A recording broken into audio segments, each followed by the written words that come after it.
अस्सलाम वालेकुम दोस्तों, आपका दोस्त आपका भाई मोहम्मद आसिफ बाट एक बार फिर से मैं आपके सामने हाजिर हूँ। सुबह के 4 बज रहे हैं और 1 घंटे के बाद जो है वो डेली क्लोजिंग होनी है और मैं हाजिर हूँ आपके सामने बिल्कुल फ्रेश क्रिप्टो मार्केट के एनालिसिस के साथ। इस टाइम बिटकॉइन का चार्ट दोस्तों मेरे सामने खुला हुआ है और अगला पूरा हफ्ता जो है वो क्रिप्टो मार्केट के लिए बहुत इंपॉर्टेंट है। आपको पहले से पता है, अगर आप लोग मुझे फॉलो कर रहे हो, कि आने वाले दिनों में कौन कौन से इवेंट आने वाले हैं।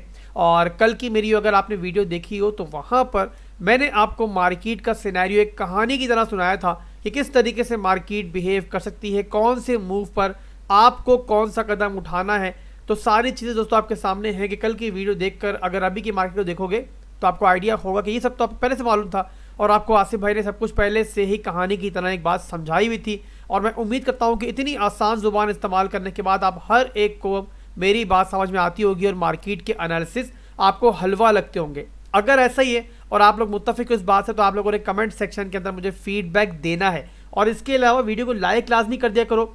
अब कल की वीडियो पर दोस्तों 400 या 500 के लगभग आपके लाइक्स हैं, बट लाइक्स आपके इससे ज़्यादा होने चाहिए। अगर मैं आपके काम कर रहा हूँ, हमारी कम्युनिटी जो है बड़ी होती जा रही है, तो लाइक कमेंट ये अपना फ़र्ज समझ लो आज के बाद कि आप लोगों ने आसिफ भाई की वीडियो पर देना है और इससे ही आप लोग मेरी फीस समझ लो। बहरहाल चार्ट मेरे सामने खुला हुआ है और यहाँ पर बड़ी क्विकली जो है आज की वीडियो बनेगी, ज़्यादा लंबी छोड़ी यहाँ पर आज की बातें नहीं होंगी इधर उधर की, और डायरेक्टली हम मुद्दे पर ही बात करेंगे। बिटकॉइन ने 21,800 से लेकर 22,000 का जो एरिया था वो यहाँ पर स्वीप किया है और 4 घंटे की कैंडल ने जो है इस एरिया को पहले ब्रेक किया, एक रिटेस्टिंग की। यानी कि जैसी बात मैंने कल की वीडियो में आपको बताई थी कि मार्केट अगर ऊपर जाती है और यहाँ पर जो मैंने सिनेरियो को बताया था दोबारा से मैं रिपीट कर दूँ, मैंने कहा था कि मार्केट इस तरीके से ऊपर जाती है और फिर नीचे आती है और नीचे आके दोबारा से ऊपर आके यहाँ पे सस्टेन कर जाती है, तो आप लोगों ने समझ जाना है कि जो बिटकॉइन है उसने अपना ये एरिया ब्रेक कर दिया है। तो अभी के लिए दोस्तों बिटकॉइन ने एरिया ब्रेक किया और काफ़ी सारे ओल्ड कॉइन्स ने अपनी रेजिस्टेंस को ब्रेक किया है।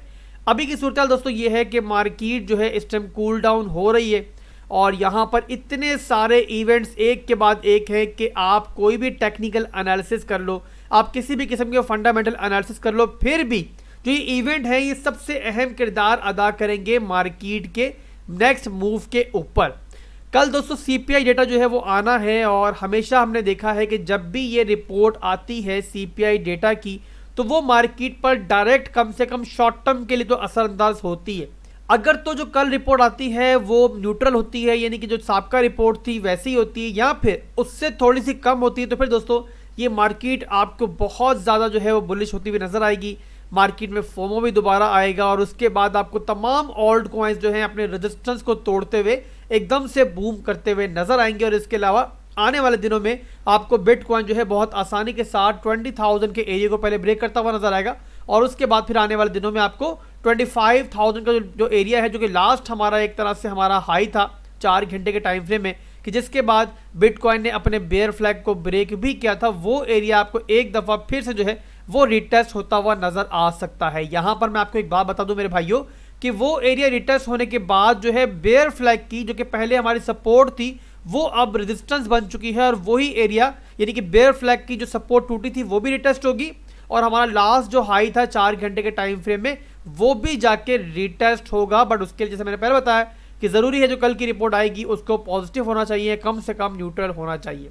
इसके अलावा दोस्तों अगर जो कल की रिपोर्ट आती है वो नेगेटिव होती है तो फिर उस सूरत में आपको ये दोबारा जो ये मार्केट ने अपनी रेजिस्टेंस को तोड़ा था ये दोबारा टूटती हुई नजर आएगी और उसके बाद बिटकॉइन दोबारा नीचे आएगा और उसके बाद फिर जो नीचे के लोज हैं वो आपको जाके रिटेस्ट होते हुए नजर आएंगे। इसके अलावा एक और इन्फॉर्मेशन मैं आपको दे दूं कि यहाँ पर 21,300 के एरिया में एक अनफिल्ड सीएमई गैप मौजूद है।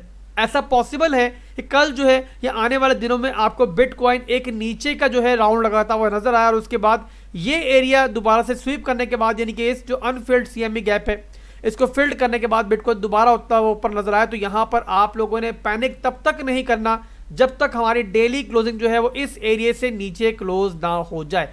सीपीआई डेटा की रिलीज कल होगी, उसके बाद दोस्तों परसों जो है एक्सपेक्टेड है कि इथेरियम का मर्ज कंप्लीट होना है और उसका काउंटडाउन जो है वो गूगल ने भी दोस्तों स्टार्ट कर दिया। यानी कि गूगल पे आप जब सर्च करते हो इथेरियम के मर्ज को तो यहाँ पर एक काउंटडाउन आपके सामने आता है और इसका मतलब दोस्तों कि जो परसों की डेट है वो एक्सपेक्टेड है कि यहाँ पर इथीरियम का जो मर्ज है वो कंप्लीट हो जाएगा। अब मर्ज के बाद दोस्तों बहुत हद तक चांस है कि मर्ज के मौके पर एक हार्ड फोर्क भी होगा और जो पुराना इथीरियम है वो भी वर्किंग करता रहेगा और एक नया इथीरियम भी जन्म ले लेगा। इस तरीके से जो दोनों इथीरियम है वो पैरेलल चलने वाले हैं और दोनों की जो कम्युनिटीज़ है वो अपने इथीरियम को जो है वो सपोर्ट करेंगी, अपने ब्लॉकचेन को वो जिंदा रखेंगी।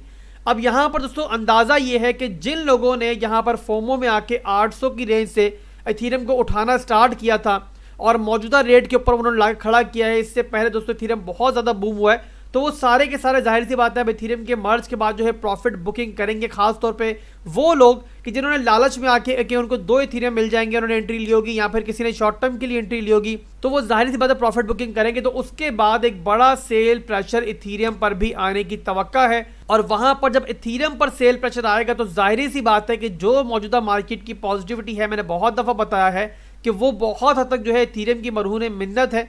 जब इथीरियम नीचे आएगा तो बहुत हद तक चांस है कि बिटकॉइन भी एक नीचे का राउंड लगाए। तो आप लोगों ने दोस्तों आने वाले 2 दिनों में तमाम हर तरह की वॉलेटिलिटी के लिए रेडी रहना है। जो भी मूव लेना है बहुत सोच समझ के लेना है। टेक्निकली बात करूं तो दोस्तों यहाँ पर रेजिस्टेंस एरिया टूट चुका है, बिटकॉइन उसके ऊपर होल्ड भी कर चुका है, एक रीटेस्टिंग के बाद इसे ऊपर जाना चाहिए, क्लियर कट है हमारे टेक्निकल्स के हिसाब से। और जैसे मैंने पहले बताया कि मौजूदा फंडामेंटल्स एक जलेबी की तरह है, तो हम सबके हक में बेहतर दोस्तों कि अगले 2 दिन जो है बहुत सोच समझ के ट्रेड लें। हम लोगों ने पागलों की तरह कोई ट्रेड नहीं लेनी है, किसी भी फोमो में आके, किसी पैनिक में आके। बहुत सोच समझ के आप लोग रिस्क लें, लेवरेज का इस्तेमाल कम से कम करें। अगर आप इथीरियम को मर्ज के बाद शॉर्ट करने का भी सोच रहे हैं तब भी आप लेवरेज का कम इस्तेमाल करें। यानी कि अगले 2 से 3 दिन के अंदर जो भी आपको अपडेट दूंगा, कोई भी ट्रेड दूंगा, किसी भी किस्म की आपको इन्फॉर्मेशन दूंगा, तो वहां पर आपने अपने रिस्क को कम से कम रखना है। बस यही आपको समझाने की मैं ट्राई कर रहा हूं। तो आज के लिए मेरे भाई बस इतना ही था। उम्मीद करता हूँ कि वीडियो को पसंद आई होगी। अगर वीडियो पसंद आई तो लाइक कर दो यार। और कल जो है हमारे सामने सीपीआई का डेटा आएगा तो मैं इंशाल्लाह ज़रूर आपको टेलीग्राम पर और डिस्कॉर्ड पर उसकी अपडेट दे दूंगा कि वो पॉजिटिव आया या नेगेटिव आया, ताकि वहाँ पर अगर कोई शॉर्ट की या लॉन्ग की अपॉर्चुनिटी बने तो आप लोग उससे फ़ायदा उठाओ। इसके अलावा परसों जब इथीरियम का मर्ज कंप्लीट होगा तब भी इंशाल्लाह आपका भाई आपके साथ होगा। पंप हो डंप हो, मैं हमेशा आपके साथ रहूँगा। तो आप लोगों ने मुझे फॉलो करते रहना है। चैनल को अभी तक सब्सक्राइब नहीं किया तो सबसे पहले जाके काम करोगे, चैनल को सब्सक्राइब कर लो, साथ में बेल आइकन को भी दबा लेना ताकि नोटिफिकेशन आपसे मिस ना हो। अपने भाई को दुआ में याद रखिएगा। अल्लाह हाफिज़।